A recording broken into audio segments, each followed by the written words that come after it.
Good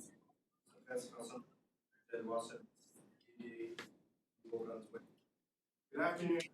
Welcome to today's conference regarding legislation in New Brunswick. Speaking this afternoon in the following order are the Honourable Greg Turner, Minister of Post-Secondary Education, Training and Labour, Ms. Hayley Flero, Executive Director, Ability New Brunswick, and Mr. Dan Mills, Deputy Minister of the Department of Post-Secondary Education, Training and Labour.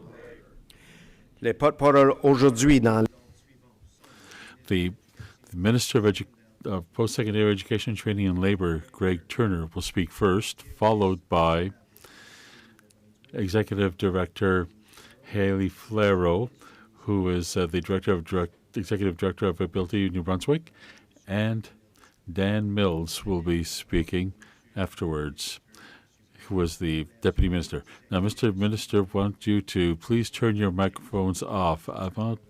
Ask everyone to ensure their microphones are placed on mute. Minister Turner.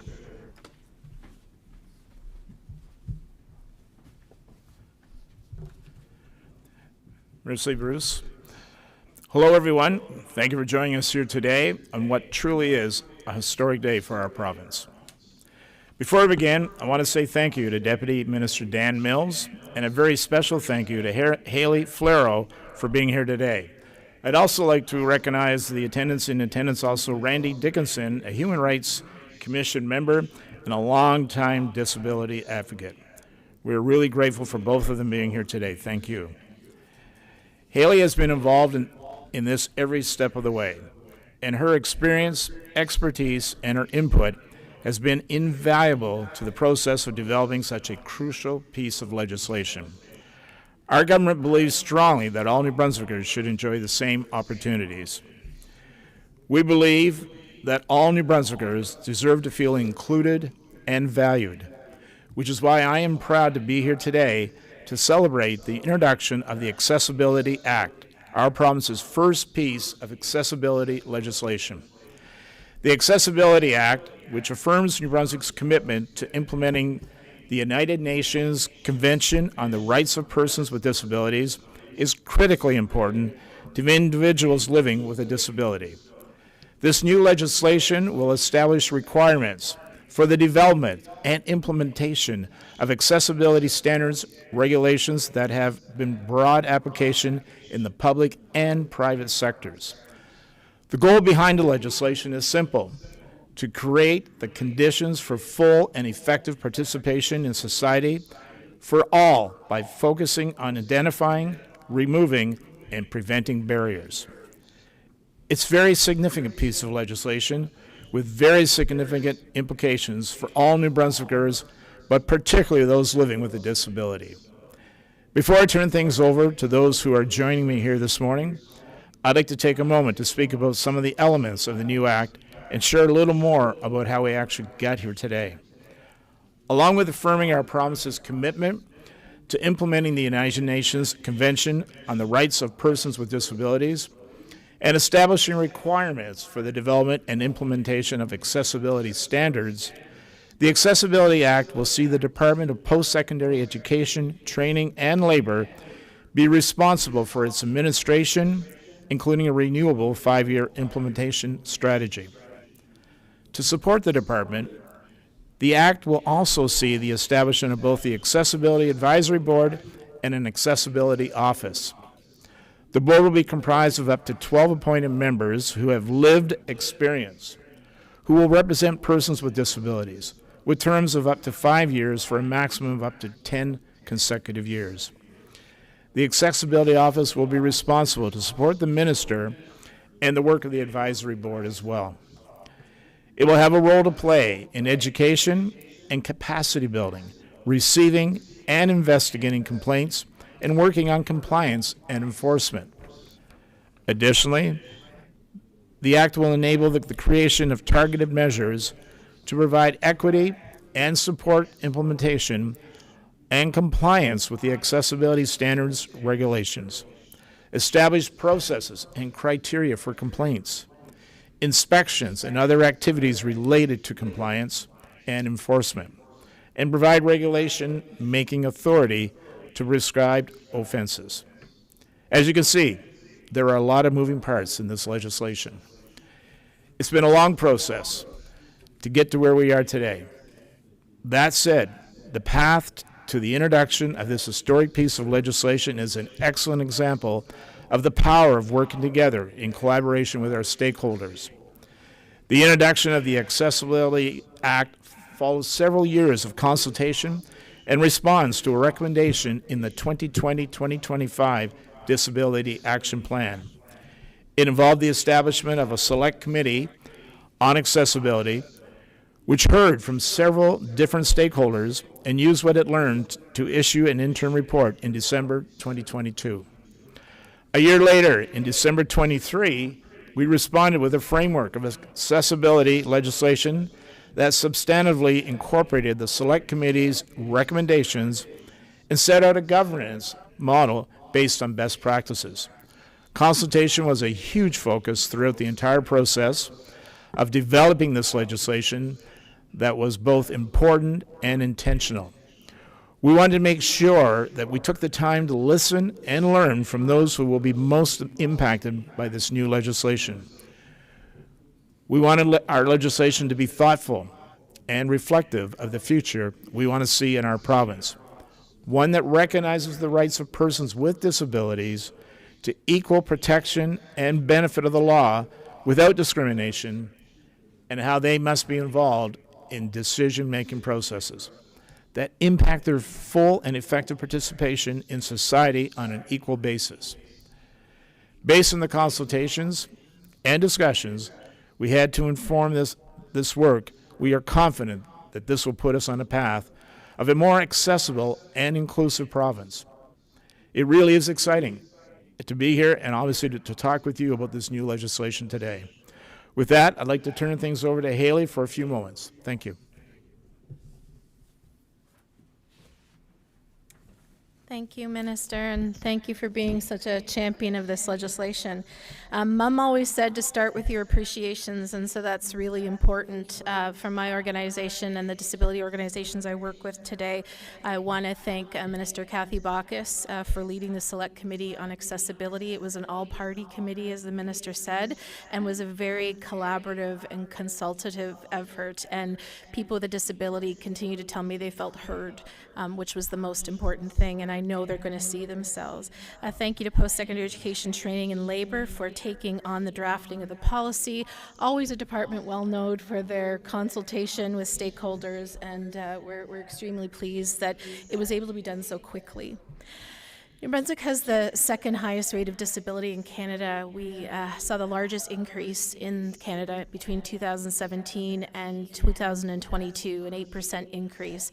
A disability lens on everything we do in terms of legislation, policy, program development is so critical, so our communities are sustainable, inclusive, and everyone has an opportunity for social and economic participation.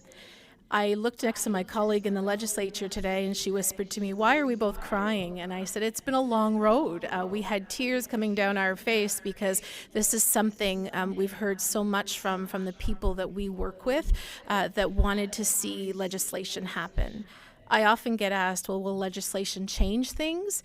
It does. It sets the culture, it sets the tone, and it sets the standards for performance as a government, as a community, and as citizens. So this is really changing the conversation in New Brunswick and setting the standards. The pillars in this plan came right from people with disabilities, and I'm actually really pleased to note that we have a unique pillar. It's going to be one on sport and recreation, so no children and no adults are left behind when it comes to sport, recreation, and active living. There's going to be regulatory standards on housing, transportation, education, built environment, and disability service delivery, and those pillars show me that this population has been heard. Ultimately the vision for this is what's going to change. I'm asked about that all the time. Like, what do you think will change from this? I know that someday soon, university students with a mobility disability will not have to turn down admissions because they can't get around a campus. I know that children with a disability who still sit on the sidelines in some playgrounds will have equal opportunity to playgrounds. That senior that wants to age in place in an accessible apartment and can't find one, there will be more opportunity for sustainable housing development to ensure that people can age in place. And a student that goes to university to accept her diploma doesn't have to go in front of the stage, but can be on the stage. Those are the things that are going to change under this act. And one of the most important pieces for our organization and others is that it's not just about people with a disability. It's about having communities that are more inclusive, celebrate diversity, welcoming, and that we all have equal opportunity. So I want to thank Minister for being so supportive and a champion of this legislation and taking on the act when I'm sure he had other legislation that he needed to work on. But we're just really excited. Today is groundbreaking, it is historic, and we're anxious to roll up sleeves for the implementation. Thank you.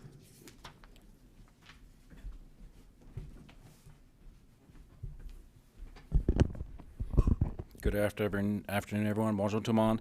J'ai une coupe de diapos. I have a presentation for you. You can follow the slides with me, and then I will give you a copy of my presentation afterwards. So I'm just going to elaborate on some of the components of the legislation.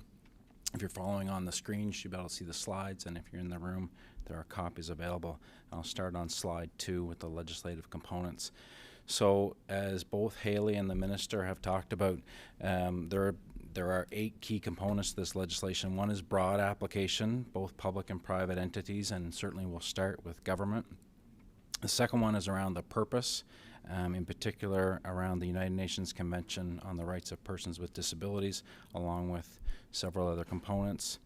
The third is the governance model, and we'll have a minister responsible, Minister Turner, for the administration of the legislation, the standards, and minister will be supported by both an accessibility office that will be housed in our department, along with an accessibility and advisory board who will be made up of members of the community and will be appointed shortly. The fourth component is standard definitions, and you'll note in the legislation, in particular, definitions for disability and definitions for barrier. The fifth one is around the accessibility standards. So Haley mentioned government service delivery, housing, sport and recreation, transportation, education, employment, built environment, information in communities, and others that can be prescribed. All of those are key components and something that we heard from Minister Baucus and the Select Committee in the Legislature. The sixth piece is around the accessibility plans. So government departments will start with prescribed accessibility plans, and that will be coming shortly. I'll get into some of the timelines here in a couple of slides, and then as time goes on, we'll develop those standards in conjunction with the advisory board for other entities like the private sector as an example. The seventh one is around education, evaluation, and reporting. Education will be a primary component of this to build capacity in both the public and private and non-for-profit sectors and the province as a whole.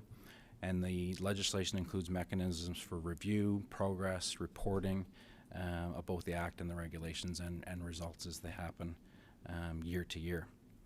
The last piece is around compliance and enforcement. You'll see a number of sections in the legislation related to this that set out the authority, and then regulations will describe those details as we make progress. On the next slide, number 3, just want to pick up on the governance model that I mentioned, and this just gives you a bit of a framework in a picture. So, and I'll start at the bottom with the accessibility office. So we will establish an office within our department to support the minister, the advisory board, and its subcommittees, and they'll support education, capacity building, inspections, compliance, enforcement, tracking, reporting, progress, that sort of thing. Sort of the secretariat to the advisory body. And then on the advisory body on the right-hand side, they will be charged and legislated to advise and make recommendations and report to the minister, to ensure consultation, to create subcommittees as required. We would envision, as I mentioned, those 7 or 8 or 9 key areas. I suspect at the very least there'll be subcommittees for each of those. And they will certainly be composed of people with lived experience and from stakeholder groups. And I think this is a good opportunity to build that awareness. We'll be looking for participants. If you're interested and you hear this, please stay tuned and watch for the opportunity to participate. Within the advisory body, there's certainly board committees, subcommittees I mentioned, and they'll be charged with really the details around accessibility standards and developing those regulations. On that point, those regulations will flow through the minister. The minister will recommend standard regulations to cabinet. The minister will sign off on a 5-year strategic plan and approve the annual report of the advisory body. Cabinet will ultimately approve the regulations, and as we know, the Legislative Assembly ultimately holds government to account on a regular basis. And you'll see on the left, we envision accountability through the legislature through existing mechanisms, things like main estimates, public accounts, annual reports of departments, and our department will ensure that the reports and progress tracking measurements around this piece of legislation will be included there. Moving on to the next slide, la prochaine diapo. So finally, I mentioned a few times of the details over the next few months and the next few years. First of all, we're going to establish the Accessibility Office and Advisory Board in over 3 months, and then after that, between now and the end of August, therefore. But then from 12 to 18 months, the minister will have a 5-year strategic plan. And there will be 3-year accessibility plans for the government of New Brunswick. We'll be starting there. And then we'll start to begin standards development with the cooperation of the Advisory Council. Over the next 18 to 24 months, the remaining public sector 3-year accessibility plans will be drawn up, and we will then be enacting the first standards as well. And then over 24 months and more, we will continue standards development and compliance and enforcement. So on that, I would be ready for comments. Thank you.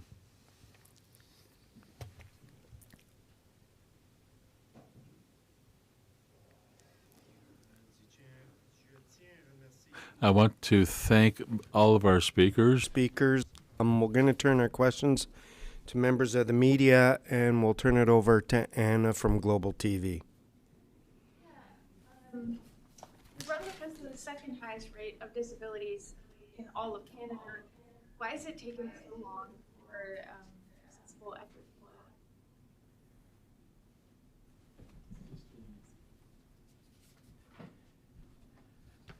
The work that has been done in this, I guess, is really, really important. It's been done by a number of different groups and organizations that we've consulted with. The committee has worked very, very hard on this and diligently, and we really appreciate the work that they have done to make sure that getting here today. We feel things are moving along very, very well right now in the process with this with the release today of this proposal, and it goes without saying that obviously it's taken a long, long time to get here because it is important legislation, and it is important that we recognize the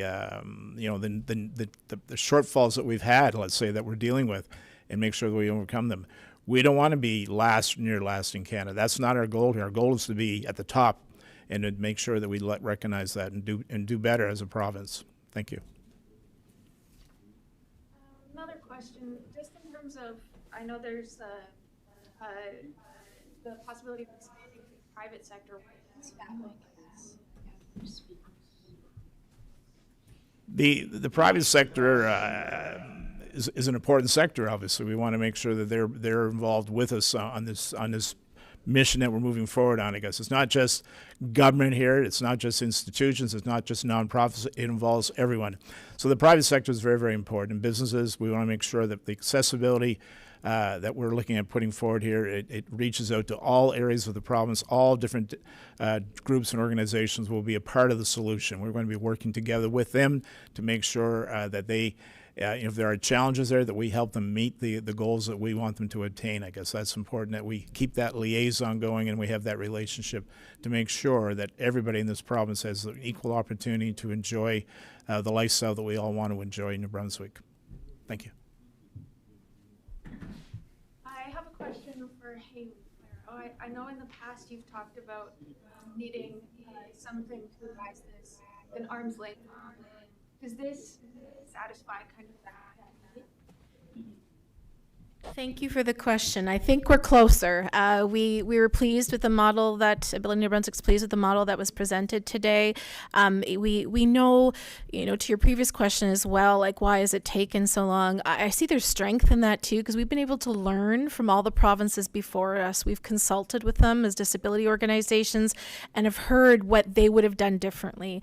And one of them was around the governance model, making sure it had more teeth, was more robust, publicly reported. So there's lots of elements in the legislation, and again, excited to roll up the sleeves because we can have one of the best accessibility legislations in the country because we've learned what we need to do better because of those before us, and I'm pretty confident about the framework that's been established in the legislation. I do have one more question, kind of in terms of enforcement. If a department isn't meeting the expectations, what sort of accountability can they face? Thank you for the question. We will have a process in place where if there are some issues that come to our attention, let's say, that we'll deal with the proponents. We'll look at what the shortcomings are. We'll try to work with them to correct the issues that are there and give them a timeline to look at that.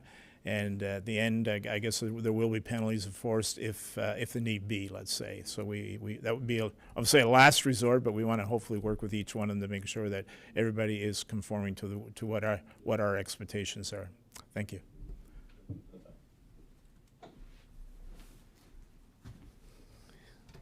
Merci beaucoup tout le monde. Voilà la fin de notre conférence de presse. Thank you, everybody. That concludes today's press conference. Have a good weekend. Bon fin de semaine.